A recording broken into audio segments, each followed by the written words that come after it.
गुरुजी, जैसे अभी हमने बात करी लैक ऑफ स्पिरिचुअल नॉलेज की, जो आपने बताई कि आजकल स्पिरिचुअल नॉलेज की कमी है सोसाइटी में। अब इससे एक चीज़ मेरे माइंड में आती है, क्योंकि ऑनेस्टली मैंने जो आपकी सोशल मीडिया ऑनलाइन प्लेटफॉर्म पे एक पहली वीडियो देखी थी, वहाँ पर आज से काफ़ी वक्त पहले there you were talking about Gayatri Mantra, जिसको कि आप उस वक्त समझा रहे थे कि लाउडली नहीं बोला जाना चाहिए, जो कि आज तक हमें भी नॉलेज नहीं है इस चीज़ की, हमें डिफरेंटली सिखाया गया। तो आई गेस ये एक बहुत एप्ट एग्जाम्पल है कि हमारी सोसाइटी में हमारे अंदर lack of right spiritual knowledge है। तो वो थियरी क्या है about that Gayatri Mantra, please if you can tell. देखिए, पहले जैसे गुरु जी। गायत्री देता था, पहली बात तो गुरु ही दे सकता है गायत्री मंत्र। चलते फिरते लाउड स्पीकर पे नहीं सुन सकते आप। अगर वो करना है तो उसके लिए हरे कृष्ण कृष्ण कृष्ण हरे हरे, हरे राम राम राम हरे हरे, ये आप उच्च स्वर में कर सकते हैं। राम नाम उच्च स्वर में ले सकते हैं, कृष्ण नाम उच्च स्वर में ले सकते हैं जी। परंतु गायत्री मंत्र के लिए बिल्कुल क्लियर है। और मुझे भी याद है कि जब मैं करीब 10-12 साल का था तो मेरे को वो जनेऊ धारण कराते हैं ना, तो जनेऊ धारण कराया। तो जो वो पंडित जी आए थे, उन्होंने मेरे राइट ईयर के अंदर ये गायत्री मंत्र फूंका था। फूंकने का मतलब होता है बिल्कुल स्वर, धीरे स्वर में, कि सिर्फ मुझे सुनाई दे। ये ट्रेडिशन हमारा बहुत पुराना है। अगर आपको इसके बारे में और जानना है तो किसी बुजुर्ग जो ब्राह्मण हैं, जो वैदिक नॉलेज रखते हैं, उनसे पूछिएगा, वो बताएंगे आपको कि ये उच्चारण नहीं किया जाता था इसका। तो ये ट्रेडिशन चला आ रहा है। परंतु ये बीच में क्या हुआ कि जब लोगों ने कहा अरे कलयुग है, सब चलता है, exception to the rule should be mentioned. ऐसा एक्सेप्शन कहीं नहीं है कि आप इसको उच्चारण कर सकते हैं। सॉरी, नहीं कर सकते। पहले तो इसको करने के भी टाइम था। त्रिसंध्या जो करते थे जी। सुबह, दोपहर और शाम। जी। ये सुबह, दोपहर और शाम किया जाता था। और उसको भी ज़्यादातर क्या होता था कि मोस्ट ऑफ द सिटीज़ और टाउन्स जो थे पहले, वो नदी के किनारे होते थे।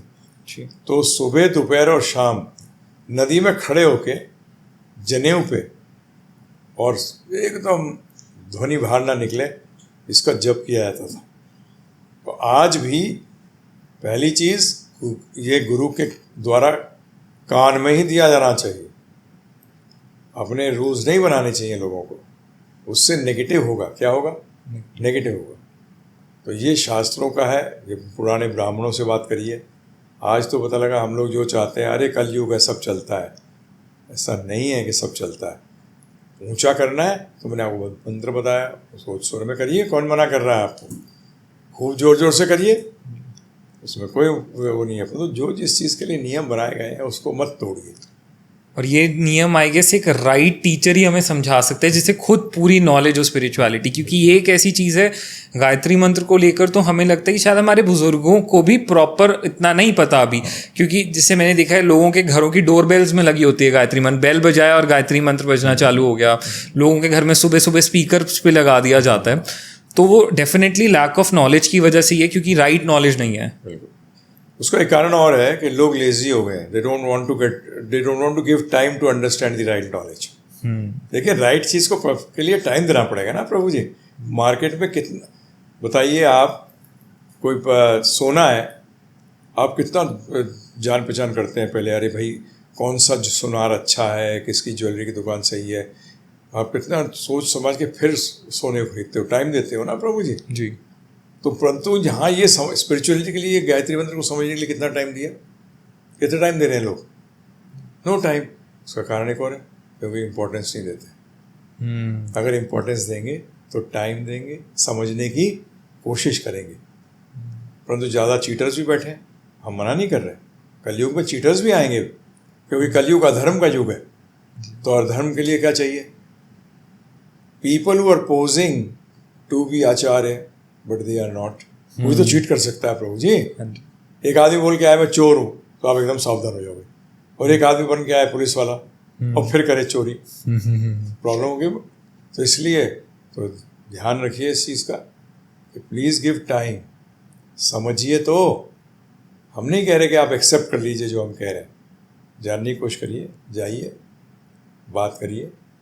और बुज़ुर्ग का मतलब तो ये हो गया ना कि आज 2-3 जनरेशन से बिल्कुल साफ है हमारा स्पिरिचुअलिटी का। तो बिल्कुल 3-4 जनरेशन पहले से हम लोग मजाक में कहते हैं हरी बोल हो गया है, it is finished, there is no traditions followed, सब मन माने ढंग से कार्य करते हैं। और भगवान ने गीता में स्पष्ट कहा है, 16वें अध्याय के अंदर भगवान कहते हैं कि जो व्यक्ति मन माने ढंग से कार्य करता है, शास्त्रों की अवहेलना करता है, उससे ना तो सुख, ना लक्ष्य और ना ही उसके जीवन के अंदर उसको सुख मिलेगा। सुख भी नहीं, परम गति भी नहीं मिलेगी, मुक्ति भी नहीं मिलेगी। अर्थात दुख में पड़ा था, पड़ा है और पड़ा रहेगा।